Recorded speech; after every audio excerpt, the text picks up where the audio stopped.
When authorities raided Jeffrey Epstein's properties in 2019, the world watched, wondering what secrets would be uncovered in his New York mansion and Palm Beach estate. But hundreds of miles away, on a secluded private island, an even bigger mystery was unfolding. What happened to everything Epstein left behind on Little St. James? This island wasn't just a vacation spot. Former staff and contractors described it as a fortress of control. It had offices, advanced computer systems, multiple safes, and a sophisticated surveillance network. It wasn't just a home, it was an operational headquarters. But today, almost nothing is known about what data or documents were actually found there. Or, more chillingly, what might have disappeared before investigators ever set foot on the island. Epstein was known to be a meticulous record keeper. He kept financial documents, extensive contact lists, travelogues, and countless digital files related to his business and personal life. Some say he documented everything, while others suggest he intentionally scattered his information, keeping it fragmented and secret. This begs the question, where was his central archive? With its isolation and private infrastructure, Little St. James would have been the perfect place to store his most sensitive material, far from prying eyes. When federal agents finally did search the island, they carried out boxes of evidence.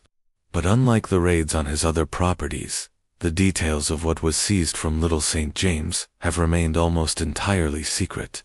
No public inventory was ever released.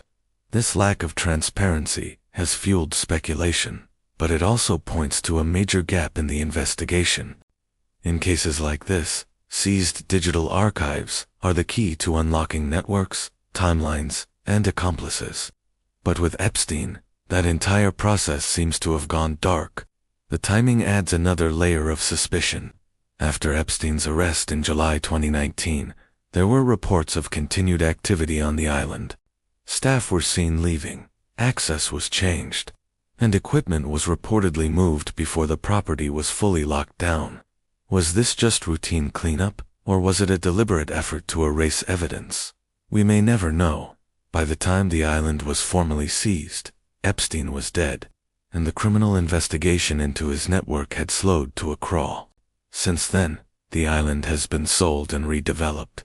Buildings have been altered, structures demolished, and old infrastructure ripped out. With every physical change, the chance of recovering any intact historical records gets smaller and smaller. It's like watching a crime scene be slowly dismantled before the full story is known. And what about Epstein's so-called research? He presented himself as a philanthropist, fascinated with science and genetics, funding academic programs and hosting researchers. He supposedly kept files, recordings, and correspondence from these projects. Were these legitimate scientific archives, or just a cover for something else? If these records were on the island, their location is now a complete mystery. Legal barriers also complicate things. Many documents related to Epstein are sealed in court records or tied up in civil settlements. Some are kept private to protect victims. This creates a frustrating paradox. The very records that could expose his entire operation are the ones that are legally impossible to access. Former investigators admit that Epstein's death crippled their ability to pursue the case further. Without a living defendant, the power to subpoena evidence shrinks, and prosecutions stall. Evidence that could have led to more charges now sits dormant in a legal limbo. In that sense, Epstein's archives have become a digital ghost. We know they existed in some form, hinted at through testimony and leaks, but they've never fully materialized.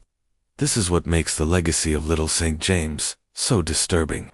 It represents more than just a crime scene. It's a lost opportunity. It was a chance to map an entire system of power, access, and abuse. Instead, we are left with silence and sealed files. Were the archives destroyed? Were they moved? Or are they locked away, never to be seen? Today, no one in authority will confirm what was recovered from Little St. James, or what might have vanished forever. Epstein is gone, and his island has been transformed. The physical traces are fading, but the unanswered questions about his unfinished archives remain. That silence may be his most enduring legacy, missing chapter that could have revealed everything. Thanks for watching. Be sure to subscribe for more deep dives into the stories that matter.